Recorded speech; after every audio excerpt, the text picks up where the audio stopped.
بسم الله الرحمن الرحيم.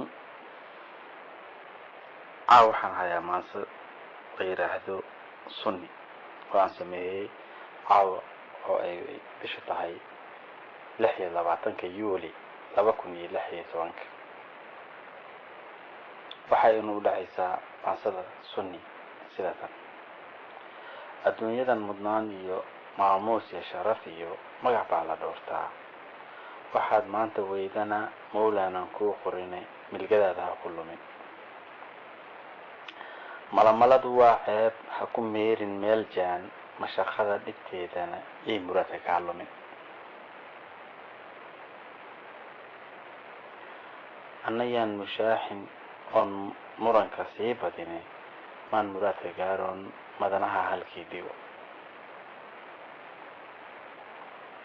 muslimow dhammaantiin magacaad lahaydeen maanta waa sidee xaal?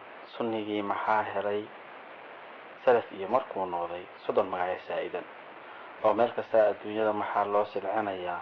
waa su'aal muhiim ah, jawaab sax ma loo helay?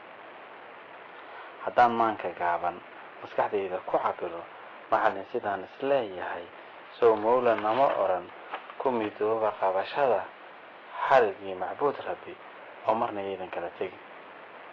bal inaan majnuun nahay, maskaxduna madowdahay. muslimiinta Kashmir iyo maxaa haysta Afghanistan, meydka yaalla Falastiin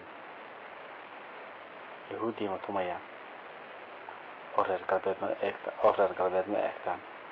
muslimkuna ma moogyahay.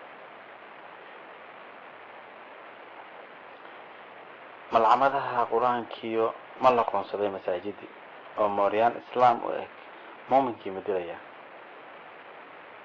maskiinkii ma liitaa, munaafiquna ma weyna. reer moogow muran uun u joogo, waxa mudan hamaarayn, waxa maqan hameelayn. mashaqada dhexdiina markastaba muunay.